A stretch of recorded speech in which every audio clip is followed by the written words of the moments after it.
E aí, pessoal, beleza? Nós vamos começar agora a estudar o processo legislativo ordinário. Como é que se faz uma lei ordinária no país? Antes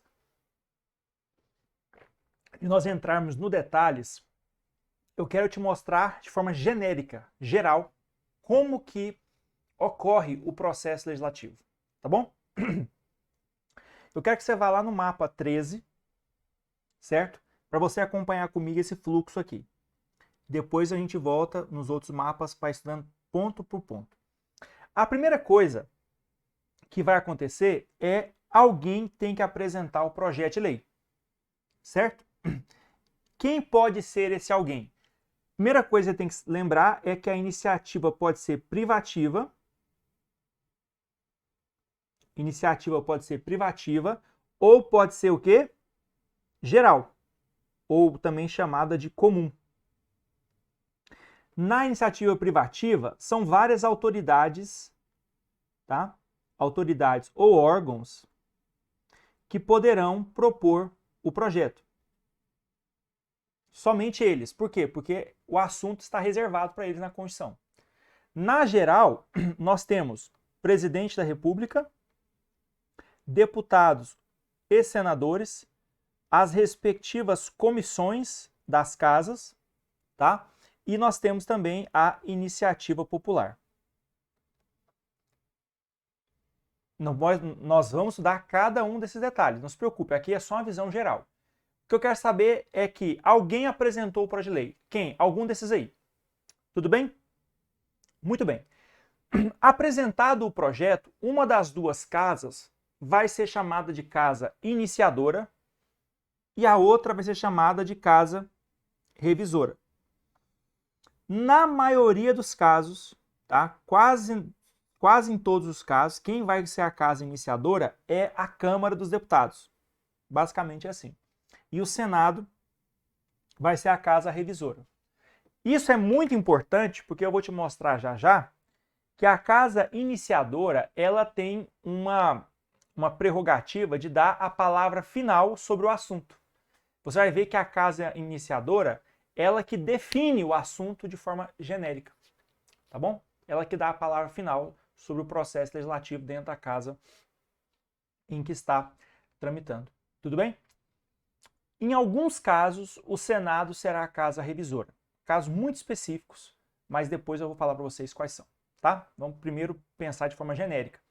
Lembrando que sempre que o projeto vem de fora do Congresso, sempre a casa iniciadora vai ser a Câmara dos Deputados.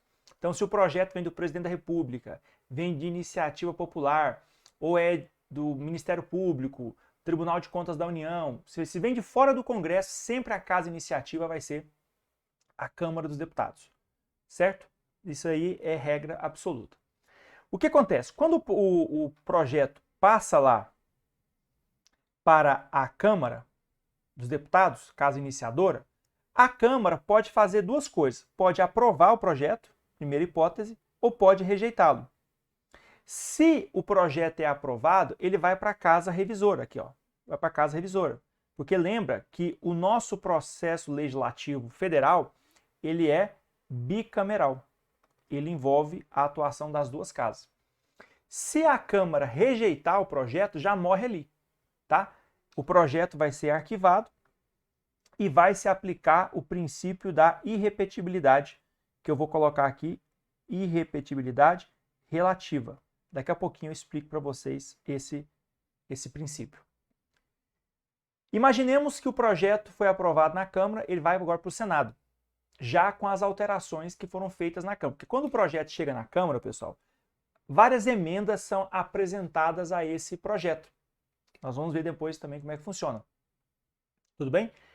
Esse projeto, com as emendas que foram aprovadas, vai para o Senado. Tá bom? Então, por exemplo, foi apresentado um projeto de lei chamado PX, e aí com as emendas ele passou a ser chamado agora de PY, tá? Porque houve tantas alterações nesse projeto com as emendas que foram aprovadas que ele mudou muito do que tinha sido inicialmente apresentado. Então agora ele vai para o Senado, o PY, já o que foi aprovado pela Câmara. Quando chega no Senado, o Senado também pode tomar decisões sobre esse processo. Ele pode aprovar, e aí nós então terminaríamos a fase de análise do Poder Legislativo, porque as duas casas já aprovaram um projeto, então agora vai para o presidente da República sancionar ou vetar. Mas ele pode também rejeitar o projeto. Assim como a Câmara também podia, o Senado também pode. E aí vai acontecer a mesma coisa, vai arquivar-se o projeto e aplicar-se o princípio da irrepetibilidade relativa. Mas uma terceira coisa que pode ser feita pelo Senado é a emenda. O projeto que veio da Câmara, quando chegou no Senado, foi emendado, foi alterado pelo Senado.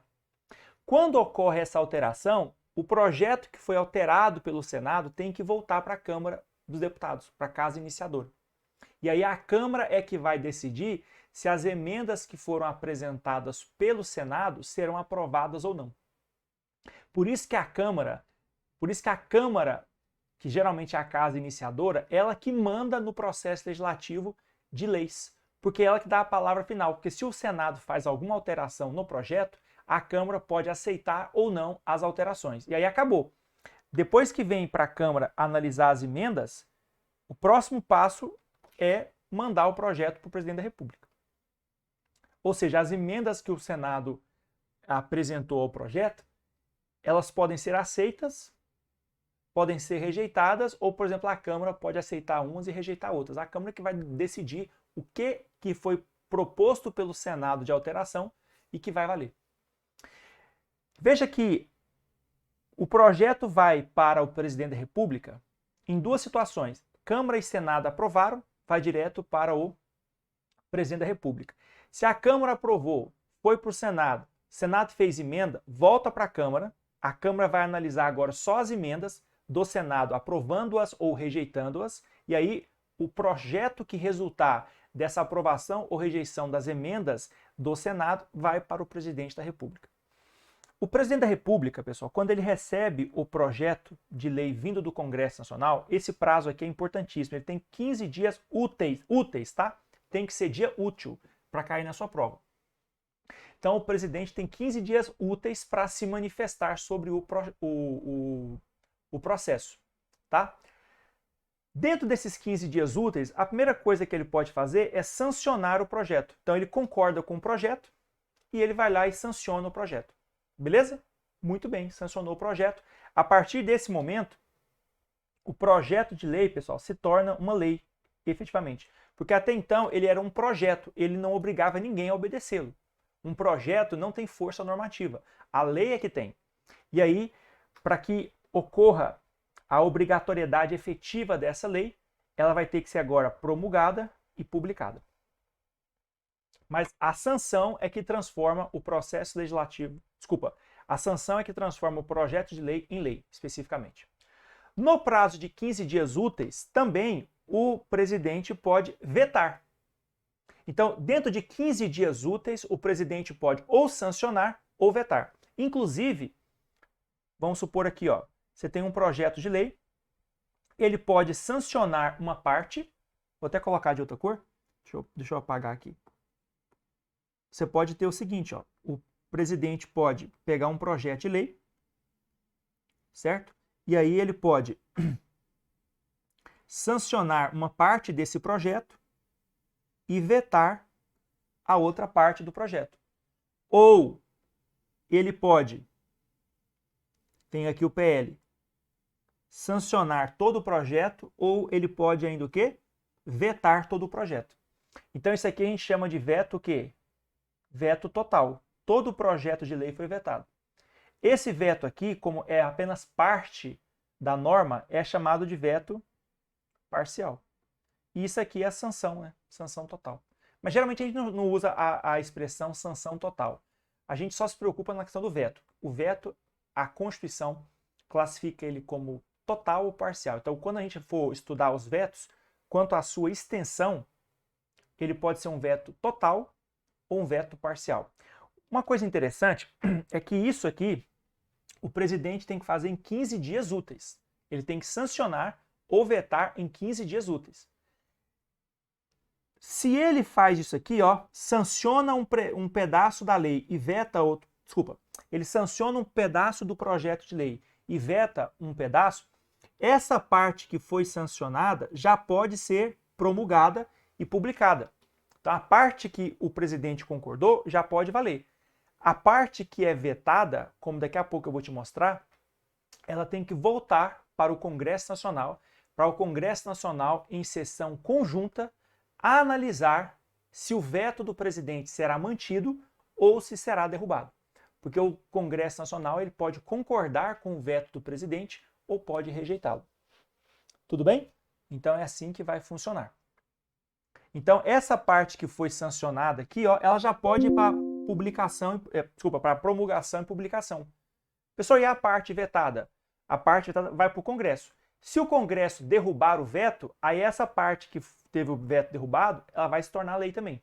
Se o veto for mantido, essa parte da lei que for vetada não vai ter eficácia alguma no mundo jurídico. Vai ser arquivado. Tá?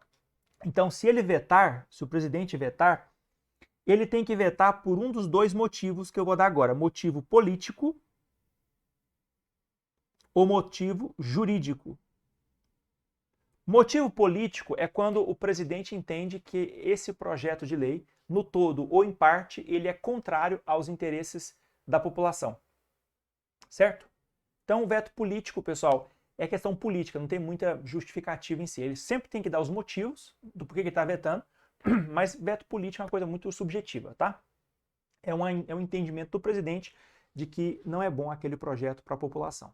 O veto jurídico, aí sim, já é uma questão mais de constitucionalidade. O presidente, ele considera aquele projeto no todo ou em parte inconstitucional. Então aqui é um tipo de controle de constitucionalidade sobre o processo legislativo. A gente chama de controle de constitucionalidade preventivo. Porque é o seguinte, o controle de constitucionalidade, ele pode acontecer sobre o projeto de lei ou sobre a lei já existente.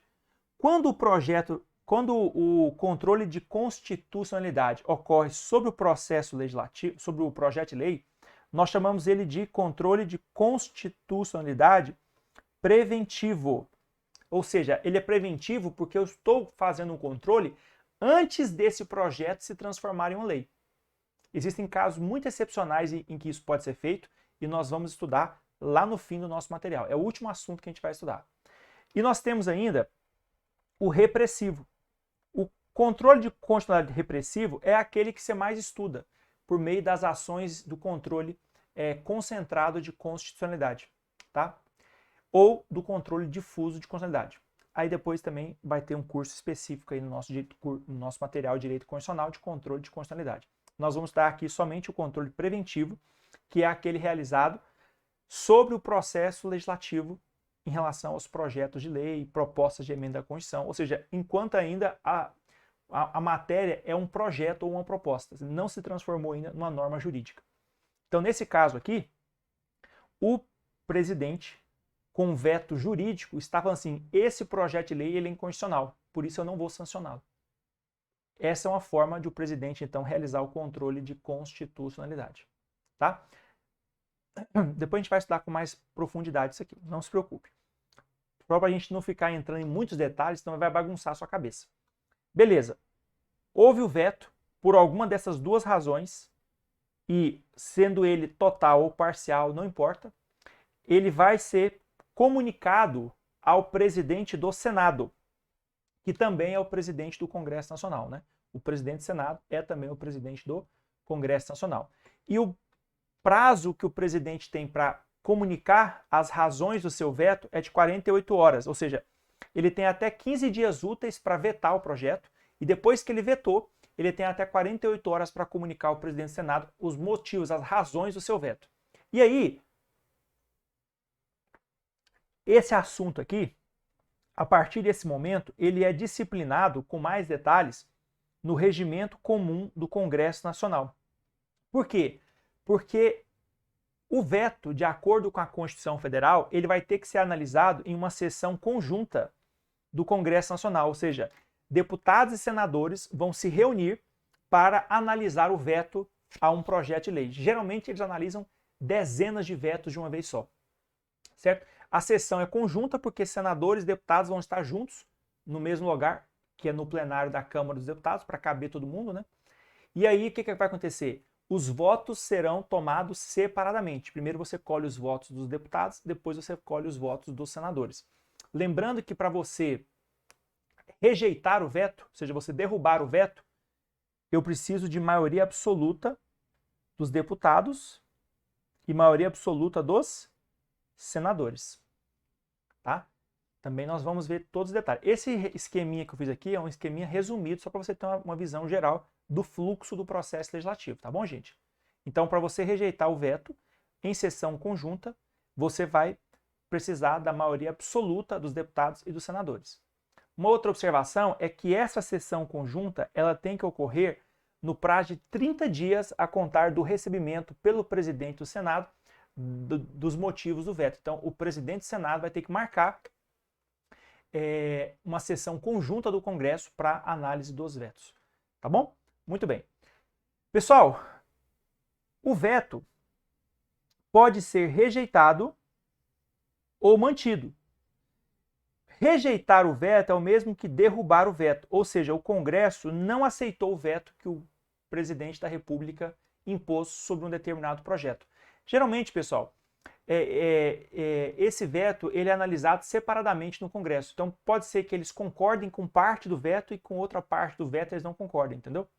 Isso aí vocês estudam lá no regimento comum do Congresso, se você for estudar essa matéria, né? Agora, se o veto for mantido, significa que o pessoal concordou com o presidente da República. E aí, vou dar a esta manutenção do veto o mesmo efeito se o projeto tivesse sido rejeitado. Ou seja, será arquivado aquela parte que foi vetada e cujo veto foi mantido, e vai se aplicar também o princípio da irrepetibilidade relativa, que daqui a pouquinho eu vou explicar para vocês. Tudo bem? Muito bem. Agora, se o veto for rejeitado, ou seja, se o veto for derrubado, tá? Nós vamos cair nesse mesmo caminho aqui, ó. E qual que é esse caminho? Preste atenção. Vocês viram comigo que quando o projeto de lei ele é enviado para o presidente, ele tem 15 dias úteis para sancionar ou vetar, certo? Mas e se o presidente não fizer nada nesses 15 dias úteis? Já lhes adianto que isso é raríssimo acontecer, raríssimo. Mas se porventura houver omissão do presidente da República, a Constituição definiu um efeito automático para a omissão do presidente da República, que é a sanção, que nós chamamos sanção tácita. Então, se ele em 15 dias úteis não sancionar ou não vetar o projeto, tá? Ocorrerá a aprovação automática do projeto, a sanção tácita do projeto. E aí, o que vai acontecer? O presidente da República vai ter que promulgar, e se ele não fizer em 48 horas, eu vou chamar o presidente do Senado. E se o presidente do Senado não fizer em 48 horas, vou chamar o vice-presidente do Senado para fazê-lo. Tudo bem, gente? É assim que vai funcionar, então. A rejeição do veto vai caminhar para esse mesmo lugar aqui, ó. Ou seja, a sanção tácita ou a rejeição do veto levam para o mesmo lugar. Rejeitar o veto, então, tem o mesmo efeito jurídico de uma sanção tácita. Quando o Congresso rejeita o veto, ele falando assim, nós é que mandamos no processo legislativo. Presidente, você não quis aprovar o projeto? Não nos interessa. Quem manda no que diz respeito à lei no Brasil é o Congresso Nacional. O presidente, mesmo contra a sua vontade, às vezes vai ter que engolir alguma lei. Por quê? Porque mesmo se ele vetar, o Congresso pode derrubar o veto dele. E a derrubada de veto tem o mesmo efeito jurídico que sanção tácita. Ou seja, vai obrigar o presidente da República a promulgar em 48 horas, e se ele insistir em não promulgar em 48 horas, aí caberá a competência ao presidente do Senado, e se esse também não fizer em 48 horas, ao presidente ao vice-presidente do Senado Federal. Pessoal, a última coisa que eu queria falar para vocês aqui agora, nesse nosso resuminho inicial, isso aqui é só uma visão geral para vocês, tá bom? Nesse resuminho geral, é o que, pessoal? É a questão do princípio da irrepetibilidade relativa. Quando é que eu vou aplicar esse princípio? Quando for rejeitado por alguma das duas casas, ou quando o veto for mantido. O que esse princípio diz é o seguinte: um projeto de lei que foi rejeitado, certo? Eu não posso reapresentar um novo projeto sobre aquele mesmo assunto na mesma sessão legislativa. Então, por exemplo, agora em 2023, na sessão legislativa de 2023, foi apresentado um projeto de lei sobre sorvete. E aí aconteceu que ele foi rejeitado. O projeto legislativo de sorvete foi rejeitado. Eu não posso, em 2023, reapresentar um novo processo legislativo sobre sorvete. Só a partir de 2024, na próxima sessão legislativa. Que as sessões legislativas são anuais.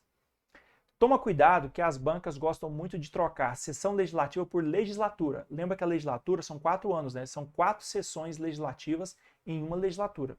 E as bancas gostam muito de trocar isso aí. Então, tira um print aqui, disso aqui, se você quiser, porque agora eu vou apagar tudo. Vou apagar tudo aqui, rapidinho, para mostrar para vocês de novo, rapidamente agora, o fluxo, sem enrolação, já que vocês já entenderam tudinho aqui que eu queria falar sobre este esquema. Então, deixa eu só apagar aqui rapidinho. Então, apaguei aqui. Vamos então analisar rapidamente. Foi apresentado o projeto de lei por iniciativa privativa ou geral, não sei, depois a gente vai analisar. Vai para a casa iniciadora, que geralmente é a Câmara dos Deputados, e a casa revisora será o Senado. Na maioria das vezes é essa aqui. A casa iniciadora pode aprovar o projeto, se aprovar vai para a casa revisora, ele pode rejeitar, se rejeitar vai se arquivar o projeto e vai se aplicar o princípio da irrepetibilidade relativa, que proíbe a reapresentação de um novo projeto sobre aquele mesmo assunto na mesma o quê? Sessão legislativa, não confunda com legislatura. Vai para a casa revisora, ela pode fazer 3 coisas. Ela pode aprovar o projeto, e se aprovar, então, vai para o presidente da República para, em 15 dias úteis, sancioná-lo ou vetá-lo. A casa revisora pode rejeitar o projeto ou pode apresentar emenda. Se rejeitar, vai ter os mesmos efeitos da rejeição da casa iniciadora.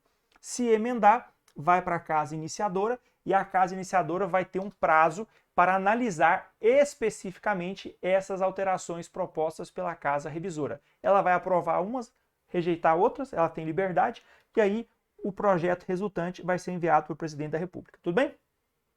Geralmente, pessoal, o fluxo, quando vai da casa iniciadora para a casa revisora, depois ele volta para a casa iniciadora. É muito difícil um projeto ir para o Senado e não ter emenda. Muito difícil acontecer isso. Tá legal? Beleza. A casa iniciadora, então, vai enviar o projeto para o presidente da República para que em 15 dias úteis ele se posicione pela sanção ou pelo veto. A sanção, ela é a aquiescência do presidente. Ele concorda com o projeto. E depois de sancionar, ele poderá promulgá-lo e publicá-lo. A partir daqui, então, o projeto já é de conhecimento da sociedade. Se ele vetar, nós já vimos que o veto pode ser total ou parcial, e ele também pode ser por questões jurídicas ou políticas, certo? Então aqui é quanto ao motivo, classificação, e aqui quanto à extensão. Depois a gente vai ver isso aqui. Não, desculpa, eu falei o contrário. Aqui, ó, veto total, vou escrever para não confundir. Veto parcial. Aqui é a definição quanto à extensão do veto, e aqui o veto jurídico ou político é quanto ao motivo do veto. Tá bom? O presidente, pessoal, quando veta o projeto, ele tem que encaminhar os motivos, as razões do veto ao presidente do Senado em 48 horas. O presidente, ao receber, ele tem 30 dias para marcar uma sessão conjunta do Congresso onde o veto vai ser deliberado. O Congresso pode manter o veto e aí aplicar-se a regrinha de arquivamento da parte ou do projeto todo vetado, dependendo se for um veto total ou parcial, ou o veto pode ser rejeitado pela maioria absoluta dos deputados e senadores. Lembrando que os votos serão colhidos separadamente, apesar de eles estarem juntos em sessão conjunta. Nas sessões conjuntas do Congresso, deputados e senadores não se misturam. Eles estão no mesmo lugar, no mesmo ambiente, vão votar no mesmo dia, mas os votos são tomados separadamente por cada casa. Muito bem. Maioria absoluta pode rejeitar o veto, e a rejeição do veto vai ter o mesmo efeito jurídico da sanção tácita. O que é a sanção tácita? É o efeito jurídico da omissão do presidente da República. Se em 15 dias úteis ele não sancionar ou vetar, ocorrerá a sanção tácita. O que acontece é que, com a sanção tácita ou com a rejeição do veto, o presidente vai ter 48 horas para promulgar e publicar esse projeto. Se ele não fizer isso, o que vai acontecer? Vai para o presidente do Senado a competência. E ele também vai ter 48 horas para fazê-lo. Se não fizer, aí a competência vai para o vice-presidente do Senado. Aí o aluno viajante. Professor, e se o vice-presidente não fizer nada? Pessoal, aí eu vou chamar os próximos que são substitutos do vice no regimento interno do Senado Federal. Mas isso aí não acontece não, pessoal. Na prática, é dificílimo acontecer isso, tá bom? Pronto, essa é a visão geral que eu queria que você tivesse sobre o processo legislativo ordinário. E agora a gente vai voltar lá no mapa 3, volta lá comigo no mapa 3, para a gente então começar a estudar com detalhes como é que vai funcionar o processo legislativo aí na Constituição Federal. Tá legal? Deixa eu só arrumar aqui o esqueminha para vocês. Vamos lá. Então, o processo legislativo ordinário, ele é o quê? Um processo para criar exclusivamente leis ordinárias, tá? Se você é raiz, parabéns. E quais são as características de uma lei, pessoal? As características de uma lei são a sua generalidade, tá bom? E a sua abstração. Uma observação importante é que a lei complementar basicamente vai ter de diferente no processo legislativo constitucional da lei ordinária apenas o quórum de aprovação, que é de maioria absoluta. E lembrando que existe também uma distinção material, porque no tocante à lei complementar, a Constituição, de forma expressa, exige, tá? Exige quais são os assuntos que são tratados por lei complementar. Beleza? Eu vou destacar aqui uma coisa bastante interessante, que são duas observações importantes nesse aspecto. As matérias reservadas à lei complementar não podem ser tratadas por leis ordinárias, medidas provisórias, lei delegadas ou qualquer outra espécie normativa. Por quê? Porque o Constituinte exigiu esse tipo exclusivo de norma. E eu até expliquei na outra aula. Se algum assunto é reservado à lei complementar e você usa qualquer outro tipo de norma para disciplinar aquilo, é inconstitucional. Então, se você disciplina, por exemplo, um assunto de lei complementar por lei ordinária, essa lei ordinária ela é inconstitucional. Ela é formalmente inconstitucional. Tudo legal? Tá legal? Uma outra observação muito interessante é a questão do fenômeno da Constituição. Vamos imaginar que você tem a Constituição Federal 1 e uma nova Constituição Federal 2. Vamos imaginar o seguinte, aqui você tinha uma lei ordinária. Se essa lei ordinária ela for materialmente, ou seja, o assunto dela for compatível, então, compatibilidade material. Se o assunto dela for compatível com a nova Constituição, ela será recepcionada, esse é o fenômeno da recepção, no novo ordenamento jurídico. Então, por exemplo, a nossa Constituição ela é de 88, mas nós temos hoje valendo leis da década de 30, da década de 40, da década de 50. Por quê? Porque elas foram recepcionadas pela nossa Constituição. Quando a nossa Constituição recepciona normas que lhe são anteriores, a exigência é que, primeiro, essas normas sejam compatíveis com a Constituição Federal no contexto material. O assunto não pode contrariar a Constituição Federal, tá? Porque senão elas não são recepcionadas. Agora, uma outra coisa interessante é que quando a Constituição recebe essas normas, a Constituição pode dar uma roupa nova para elas. Ou seja, o status que essa norma terá no âmbito da Constituição Federal 2 é o status que a Constituição lhe der. Então, por exemplo, nós temos leis ordinárias antigas que foram recepcionadas como leis ordinárias. Nós podemos ter leis complementares que são recepcionadas como leis ordinárias. E nós podemos ter leis ordinárias recepcionadas como lei complementar. O exemplo que mais cai em prova é esse aqui, ó. É esse aqui. O exemplo mais claro é o do Código Tributário Nacional. O Código Tributário ele é uma lei ordinária, de 1966. Só que os assuntos que são tratados no Código Tributário que são normas gerais de direito tributário, estes assuntos, de acordo com a nossa Constituição, têm que estar previstos em lei complementar.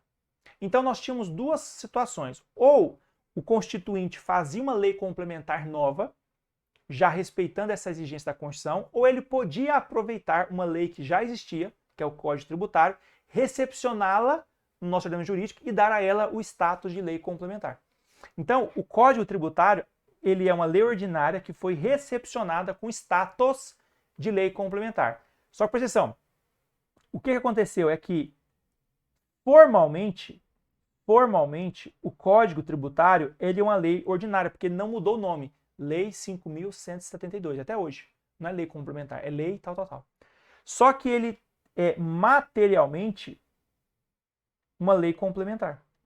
Então, o que é importante saber é que como a matéria tratada no Código Tributário é uma matéria que exige lei complementar, o Código Tributário só pode ser alterado ou revogado por outra lei complementar. Entendeu? Porque ele tem força, status de lei complementar. De onde ele tirou esse status? A Constituição Federal, ao recepcioná-lo, por ser compatível materialmente com a Constituição, lhe deu status de lei complementar. Beleza? Vamos então estudar cada um dos detalhes agora do processo legislativo ordinário. Nós já sabemos que o processo legislativo, nós vimos na aula passada, ele tem três fases, né? A fase de iniciativa, constitutiva e a fase complementar. Beleza? Essas fases vão ser estudadas cada uma separadamente. Eu já mostrei para vocês naquele esqueminha como é que funciona todo o processo legislativo e agora a gente vai entrar e estudar cada um dos detalhes, inclusive as jurisprudências aplicáveis a estes assuntos. Primeira coisa que tem que saber é quem é que pode apresentar projeto de lei. O artigo 61 da Constituição, ele geralmente é o que é cobrado em prova, só que ele não é completo, ele não está completo, tá? Ele tem muitos problemas, mas é o que você tem que levar para a prova. Então, olha só, eu vou dividir para vocês aqui, para facilitar o estudo de vocês, mas saiba que o texto constitucional ele não está legal. A competência privativa e a competência comum ou geral. A comum é a mais fácil. Competência comum será a competência dos deputados e senadores, competência das comissões do Senado, da Câmara e do próprio Congresso, competência do presidente da República e iniciativa popular. Então, quando o assunto não estiver reservado à iniciativa privativa, qualquer um desses aqui pode apresentar projeto de lei, tá? O que eu mais faço lá no Senado é analisar projetos de lei de iniciativa dos senadores. É o trabalho mais comum lá, tá bom? Agora veja, no que diz respeito à competência privativa, nós vamos ter o presidente da República, o representando o Ministério Público da União, o Procurador-Geral da República, o Defensor Público Geral, o Tribunal de Contas da União,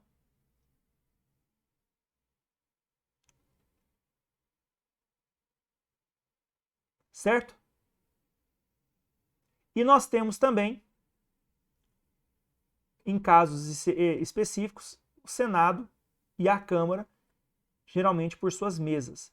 Só que em questão de projeto de lei, Senado e Câmara não vai ter muita relevância, tá? A não ser em relação aos seus próprios servidores, tá? Ou à sua organização.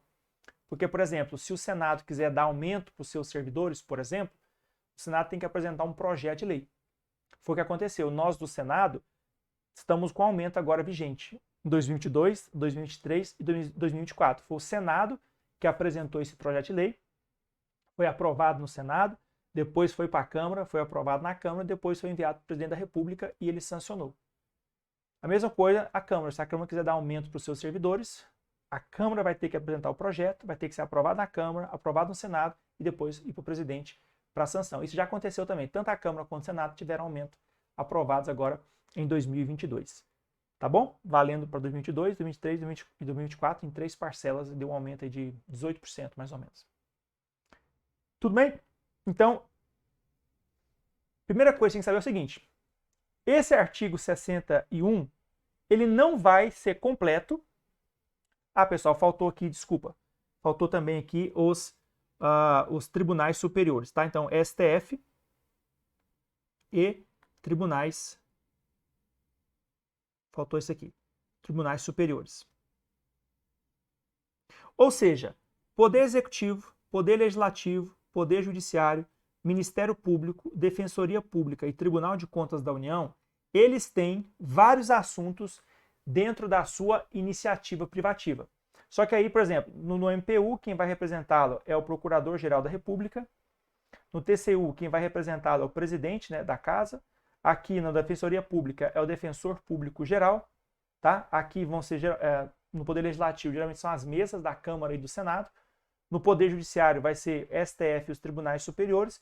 E no Poder Executivo, o Presidente da República. Ou seja, em regra, são os chefes dos respectivos poderes e órgãos aí independentes que têm a iniciativa privativa. Mas veja que o artigo 61, primeiro, ele não faz distinção entre competência privativa e comum, não faz distinção, e também não cita todos os detalhes, como eu mostrei para você aqui agora. Mas para a prova, leve sempre a literalidade do 61, tá? Então, a iniciativa, tanto das leis complementares quanto ordinárias, cabe a qualquer membro ou comissão da Câmara, do Senado ou do Congresso. Então, ele está tratando aqui, ó, dessa parte aqui, ó, parte comum, tá vendo? Porque deputado, senador e a comissão da Câmara, do Senado ou comissão do Congresso só pode apresentar projetos o quê? De natureza geral ou comum. Temos o presidente da República, e o presidente da República ele é a autoridade que mais pode apresentar projeto de lei no Brasil, porque ele pode apresentar tanto na iniciativa privativa dele, quanto na iniciativa comum. Então, a pessoa que mais tem autoridade para apresentar projeto de lei, tá? É o presidente da República. Beleza? Além disso, nós temos quem, pessoal? O Supremo Tribunal Federal e os tribunais superiores. No caso aí, o quê? De projetos de interesse do Poder Judiciário. Tá aqui, ó. Então, o STF e os outros tribunais. O Procurador-Geral da República vai atuar aqui, ó, representando o Ministério Público, somente em assuntos também de interesse do Ministério Público. E os cidadãos está aqui, ó, em iniciativa popular. Veja que esse texto não citou a Defensoria Pública, não citou o TCU e não citou o Poder Legislativo, no que diz respeito às mesas da casa podendo apresentar esses projetos respectivos. Tá bom? Porque não é completo esse texto aí, mas para a sua prova é importante você saber esse assunto, tá bom? Muito bem, vamos então estudar o primeiro tópico. Depois de nós já termos visto de forma genérica quem pode apresentar projeto de lei, artigo 61, vamos agora esmiuçar, tá, os tipos de iniciativa. O primeiro tipo de iniciativa que eu quero destacar é essa aqui, ó, a iniciativa popular. Então, quando é que a população, quando é que os cidadãos, tá?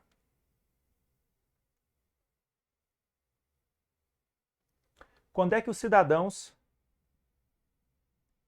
vão poder apresentar os projetos de lei? Aí eu já aproveitei aqui para colocar para vocês duas observações. Primeiro, a iniciativa popular, ela é uma das formas de o povo exercer a sua soberania popular. A nossa democracia, pessoal, é uma democracia que tem características de democracia direta e indireta. A democracia direta é quando a população diretamente decide os rumos do país. Eu posso ter democracia direta, por exemplo, um plebiscito, referendo, com o sufrágio universal, que é a participação nas eleições, e com a iniciativa popular. Com a iniciativa popular, a população está diretamente interferindo na vida política do país. Certo?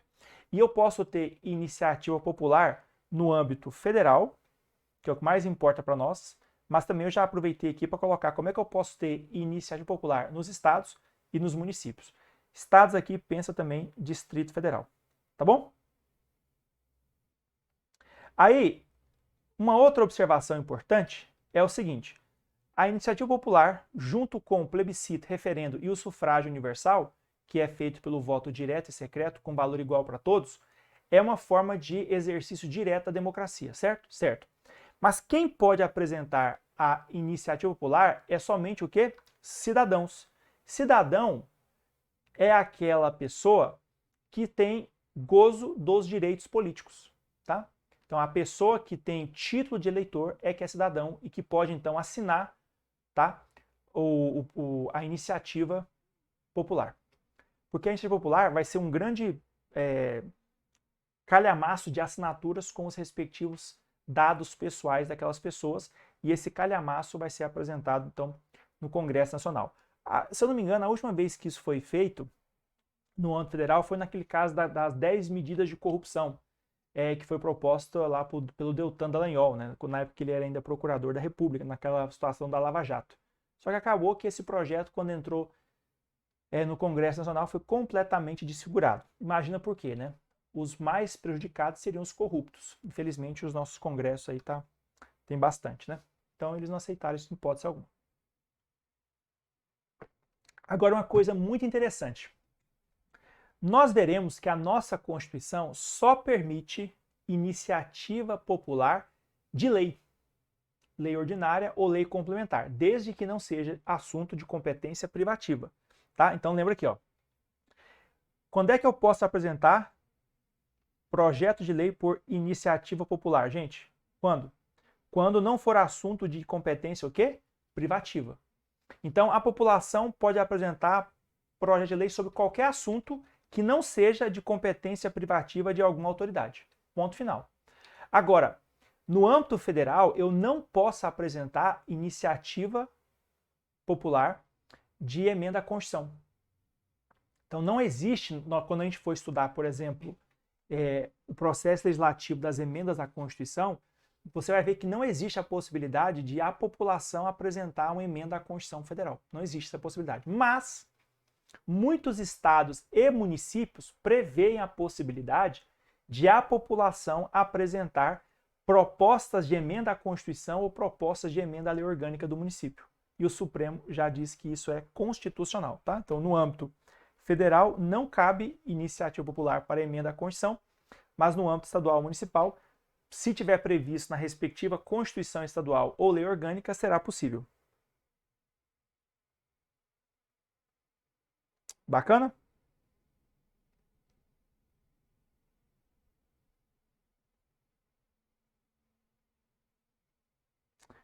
Beleza. Como é que eu vou apresentar projeto de iniciativa popular no âmbito federal? Eu tenho que ter um número mínimo de assinaturas distribuídos por estados. Como é que funciona, pessoal? Primeiro, eu tenho que ter pelo menos 5 estados. 5 estados. Então, estados. Nestes estados, eu tenho que ter pelo menos 0,3% dos eleitores em cada um deles. 0,3% dos eleitores de cada um desses estados. E aí, somando tudo, tem que corresponder a 1% do eleitorado nacional. Então, essas são as regras para iniciativa popular no âmbito federal. Mas é sempre importante você conhecer o texto, tá? Tem que saber ler o texto e, se ele cair na prova, você reconhecê-lo. Então, a iniciativa popular pode ser exercida pela apresentação à Câmara dos Deputados, sempre, tá? Lembra que eu te falei que sempre que o projeto vem de fora do Congresso, sempre inicia na Câmara? Então, sempre a iniciativa popular vai ser apresentada à Câmara dos Deputados. Então, a iniciativa popular pode ser exercida pela apresentação à Câmara dos Deputados de projeto de lei subscrito por, no mínimo, 1% do eleitorado nacional, distribuído pelo menos por 5 estados, com não menos de 0,3% dos eleitores de cada um deles, tá? Sempre de eleitores que você está pensando, beleza? Muito bem.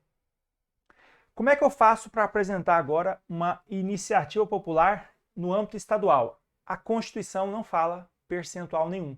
Ela fala que isso vai estar previsto, pessoal, em lei. Lei de quê? Lei do Estado. Uma lei estadual vai definir como que essa iniciativa popular vai funcionar nos estados.